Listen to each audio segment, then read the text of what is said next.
नमस्कार बच्चों। आज बाबा साहेब भीमराव अंबेडकर द्वारा रचित श्रम विभाजन और जाति प्रथा मेरी कल्पना का आदर्श समाज शीर्षक से संबंधित उनके लेख हैं, उनका अध्ययन करेंगे। सबसे पहले लेखक का जीवन परिचय। बाबा साहब भीमराव अंबेडकर जी आधुनिक भारत के जननायक, विधिवेता और धार्मिक चिंतक और महान साहित्यकार थे। वे भारतीय संविधान में निर्माता के रूप में विख्यात हैं। उनका जन्म 14 अप्रैल 1891 को मध्य प्रदेश के महू नामक स्थान पर हुआ था। उनके पिता का नाम श्री रामजी तथा माता का नाम भीमाबाई था। बचपन में उन्हें प्यार से भीम कहते थे। 2 वर्ष की अल्पायु में ही अंबेडकर जी की माता का निधन हो गया। उनका लालन पालन अपंग बुआ ने किया। उनके पिताजी फौज में नौकरी करते थे। बाद में उनका तबादला सतारा में हो गया। यहीं अंबेडकर जी का बचपन व्यतीत हुआ। अंबेडकर जी ने प्रारंभिक शिक्षा सतारा में पूरी की। यहीं उन्होंने हाई स्कूल की परीक्षा पास की। सन 1907 ईस्वी में 10वीं परीक्षा पास करने के बाद इनका विवाह 9 वर्षीय रमाबाई के साथ हुआ। 1908 ईस्वी में मुंबई के सुप्रसिद्ध कॉलेज एल्फिंस्टन में दाखिला लिया। सन 1912 ईस्वी में बीए की परीक्षा पास की। 1913 ईस्वी में पिताजी की इच्छा से बड़ौदा में सेकंड लेफ्टिनेंट की नौकरी की, लेकिन 15 वर्ष बाद ही इनके पिताजी की मृत्यु हो गई। 15 दिन बाद ही इनके पिताजी की मृत्यु हो गई। तत्पश्चात इन्होंने आगे की पढ़ाई करने के विचार से ये नौकरी छोड़ दी। बड़ौदा नरेश ने कुछ विद्यार्थियों को उच्च शिक्षा हेतु अमेरिका भेजने का निश्चय किया और अंबेडकर का चुनाव 3 विद्यार्थियों में हो गया। इन्होंने कोलंबिया विश्वविद्यालय से पीएचडी की उपाधि प्राप्त की। सन 1916 ईस्वी में ये वकालत करने के लिए लंदन चले गए। 21 अगस्त 1917 ईस्वी को ये छात्रवृत्ति अवधि समाप्त होने के कारण भारत वापस आ गए और बड़ौदा नरेश ने इनको मिलिट्री सचिव पद प्रदान किया। बाद में ये जातिगत भेद के कारण मुंबई चले गए। सन 1923 ईस्वी में मुंबई के उच्च न्यायालय में वकालत शुरू की। सन 1924 तक वे विशेष वर्ग के प्रमुख नेता के रूप में प्रसिद्ध हो चुके थे। 1924 ईस्वी में इन्होंने बहिष्कृत हितकारिणी सभा की स्थापना की। सन 1935 ईस्वी में अंबेडकर जी की पत्नी का निधन हो गया। सन 1955 ईस्वी में गवर्नमेंट ऑफ लॉ कॉलेज के प्राचार्य पद पर नियुक्त हुए। अंततः ये दिसंबर 1956 में दिल्ली में अपनी महान चेतना और साहित्य छोड़कर स्वर्ग सिधार गए। ये पाठ है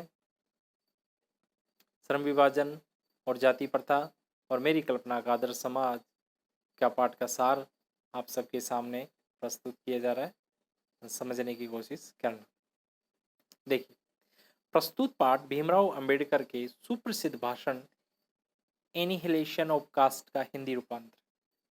जो ये पाठ है, जो सुप्रसिद्ध भाषण एनिहिलेशन ऑफ कास्ट का हिंदी रूपांतर है, जो लेखक के जाति पातक तोड़क मंडल लाहौर के सन 1936 ईस्वी के वार्षिक सम्मेलन अध्यक्षीय भाषण के रूप में लिखा गया था। जो लेखक ने जाति पाती तोड़क मंडल लाहौर के सन 1936 के वार्षिक सम्मेलन अध्यक्षीय भाषण के रूप में लिखा गया था, लेकिन इनकी क्रांतिकारी दृष्टि के कारण उस सम्मेलन को स्थगित कर दिया गया।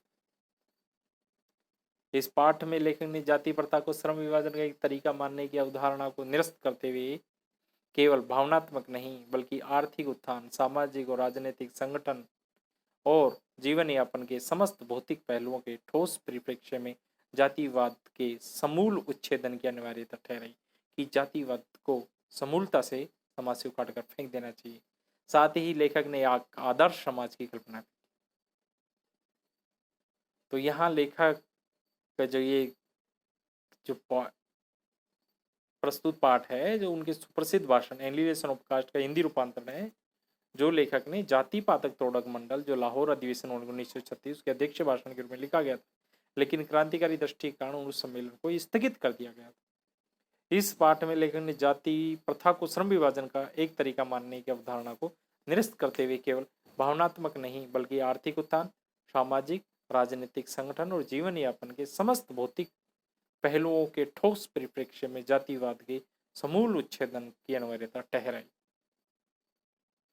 तो उन्होंने ये कहा कि जातिवाद को समाज से उखाड़ के फेंक देना चाहिए। साथ ही लेखक ने एक आदर्श समाज की कल्पना भी की। ये विडंबना है कि हमारे समाज में आज भी जातिवाद के पोषकों की कोई कमी नहीं है। आधुनिक समय समाज कार्य कुशलता के लिए श्रम विभाजन को आवश्यक मानता है। कार्य कुशलता के लिए श्रम विभाजन को आवश्यक मानता है कि श्रम का बंटवारा होना चाहिए। जाति प्रथा भी श्रम विभाजन का ही दूसरा रूप है। लेखक ने श्रम विभाजन को सभ्य समाज के लिए आवश्यक माना, लेकिन यह भी बताया कि किसी भी समय समाज में श्रम विभाजन श्रमिकों का अस्वाभाविक विभाजन नहीं करता है, बल्कि जाति प्रथा श्रम विभाजन श्रमिक विभाजन भी करता है, बल्कि सभ्य समाज ऐसा नहीं करता है। उन्होंने भारत की जाति प्रथा के प्रति चिंता व्यक्त करते हुए कहा कि यहाँ जाति प्रथा श्रमिकों का स्वाभाविक विभाजन ही नहीं करती, बल्कि उन्हें एक दूसरे की अपेक्षा ऊंच नीच में बांट देती है। जाति प्रथा श्रमिकों का स्वाभाविक विभाजन ही नहीं करती, बल्कि एक दूसरे की अपेक्षा ऊंच नीच में भी बांट देती है। जाति प्रथा पेशे का पूर्व निर्धारण कर देती, इसके साथ मनुष्य को उसमें आजीवन बंधे रहना पड़ता है। आधुनिक युग में विकास के कारण भी व्यक्ति अपना पेशा नहीं बदल सकता।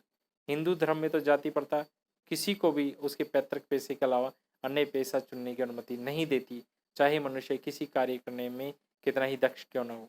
इसका सबसे बड़ा परिणाम यह है कि भारत में निरंतर बेरोजगारी बढ़ रही है।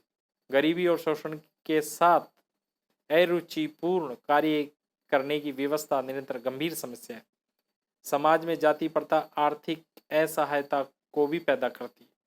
समाज में जाति प्रथा आर्थिक असहायता को भी पैदा करती है। यह मनुष्य की स्वाभाविक प्रेरणा, रुचि, आत्म शक्ति को दबाकर उन्हें अस्वाभाविक नियमों में जकड़ लेती है। यह मनुष्य की स्वाभाविक प्रेरणा, रुचि, आत्म शक्ति को दबा देती है और अस्वाभाविक नियमों के अंदर जकड़ देती है तथा मनुष्य को निष्क्रिय बनना डालती है। मनुष्य को क्या बना डालती? निष्क्रिय बना डालती। जाति प्रथा है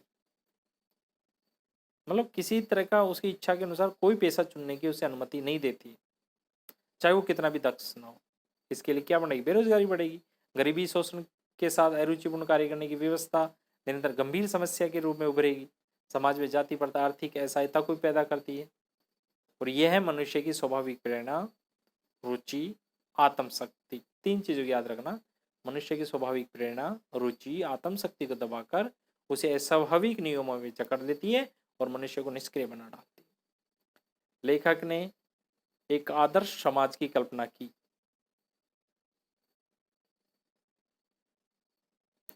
जहां की व्यवस्था स्वतंत्रता, समानता और भाईचारे पर आधारित होगी। स्वतंत्रता, समता और भ्रातृत्व यानी भाईचारे पर आधारित होगी। उस समाज में इतनी गतिशीलता होगी जिससे कोई भी वांछित परिवर्तन समाज के एक छोर से दूसरे छोर तक संचारित हो सके। उस समाज में इतनी गतिशीलता होगी जिससे कोई भी वांछित परिवर्तन समाज के एक छोर से दूसरे छोर तक संचारित हो सके। समाज के सभी हितों में सबका हिस्सा हो। साथ ही लोगों को अपने हितों के प्रति सजग रहना पड़ेगा। सामाजिक जीवन में अबाध संपर्क बना रहेगा, बिना बाधा के संपर्क बना रहेगा। लेखक ने इसी का दूसरा नाम लोकतंत्र बताया। लेखक ने समाज में समता पर बल दिया। हालांकि राजनेता का समाज के प्रत्येक व्यक्ति की आवश्यकताओं, क्षमताओं के आधार पर वांछित अलग अलग व्यवहार संभव नहीं है। राजनेता के लिए संभव नहीं है। समाज के प्रत्येक व्यक्ति की आवश्यकताओं, क्षमताओं के आधार पर अलग अलग व्यवहार संभव नहीं हो सकता, लेकिन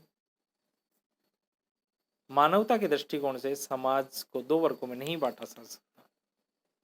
समता काल्पनिक जगत की वस्तु के साथ साथ व्यवहारिक और आवश्यक भी है। काल्पनिक जगत की वस्तु होने के साथ साथ व्यवहारिक और आवश्यक भी है। समता ही किसी राजनेता के व्यवहार की एकमात्र कसौटी है। समता ही किसी राजनेता के व्यवहार की एकमात्र कसौटी है। अब कठिन शब्दों की बात करते हैं। विडंबना, उपहास या हंसी का विषय। मतलब विडंबना होती क्या है आपको बता दिया जाता है। जैसे अच्छा काम करने वाले को प्रोत्साहित करना चाहिए। अगर अच्छे काम करने वाले को आप दंडित करते हैं तो ये विडंबना है। भाई जो अपराध करता है उसे दंडित किया जाना चाहिए। जो भलाई का काम कर रहा है, अच्छा काम कर रहा है, उसे उसे दंडित करती, ये दैट्स कॉल्ड विडम्बना। तो ये विडम्बना होती है। तो उपहास या हंसी का विषय, पोषक, बढ़ावा देने वाले, बढ़ाने वाले, पालक, श्रमिक, मजदूर, काम करने वाला, रुचि, इच्छा, निजी, अपना, निरंतर, लगातार, अनुमति, आज्ञा, पारंगत, दक्ष, कुशल, कुशल, पूर्व, पहला, घृणित, घृणा करने योग्य, निष्क्रिय, कर्महीन, नीरस, रूखा, बिना रस का, आपत्ति, कठिनाई, विरोध, वांछित, इच्छित, सजग, जागरूक, लोकतंत्र, लोक का तंत्र जहाँ जनता का साम्राज्य हो, गमनागमन, आवागमन के साधन, आना जाना, आजीविकोपार्जन, जीविका चलाना, कमाना, प्राधीनता, स्वतंत्रता, गुलामी, नियामक, नियम बनाने वाला, व्यवस्थापक, प्रियतन, प्रयास, कुल, परिवार, समाज, पैतृक संपदा, बाप दादा की धन दौलत, हकदार, हक पाने वाला, अधिकारी, नितांत, बिल्कुल। कसौटी, परख या जांच, श्रम विभाजन, श्रम के आधार पर बंटवारा, करार देना, कह देना, बना देना, पेशा, कार्य, पूर्व निर्धारित, निर्धारण, पहले से ही निर्धारित, प्रतिकूल परिस्थितियां, विपरीत या कठिन परिस्थिति, पैतृक, पुश्तैनी, माता पिता, बाप दादा का, स्वेच्छा, अपनी इच्छा, अरुचि, इच्छा न होना, निर्विवाद, बिना विवाद के, खेदजनक, चिंतायुक्त, अफसोसजनक, भ्रातरता, भाईचारा, गतिशीलता, परिवर्तनशीलता, कर्मणीयता, छोर, किनारा, मिश्रण, मिलन, आदान प्रदान, लेना देना, स्वाधीनता, स्वतंत्रता, आजादी, दासता, प्रतंत्रता, समता, समानता, ज्ञानार्जन, ज्ञान प्राप्त करना, निसंदेह, बिना संदेह के, पारिवारिक ख्याति, परिवार की प्रसिद्धि, व्यवसायिक प्रतिष्ठा, व्यवसाय के रूप में प्रसिद्धि या इज्जत, तकाजा, आवश्यकता, आदेश, तकाजा को आवश्यकता बोलते हैं, आदेशी बोलते हैं, राजनीतिज्ञ, एक राजनेता। ये आपके सामने इस पाठ से समय कठिन शब्दार्थ, पाठ का मुख्य भावार्थ, मेरी कल्पना का आदर्श समाज और जातिवाद के बारे में आप सबके सब विस्तृत से रखा गया और इनके जीवन परिचय को आपको विस्तार से बतलाया गया। ये थे हमारे संविधान निर्माता बाबा साहेब भीमराव अम्बेडकर, जिसके बारे में आपको विस्तार से बतलाया गया इस पाठ से संबंधित, और बाबा साहब के जीवन परिचय को विस्तार से आप सबके समक्ष रखा गया। धन्यवाद।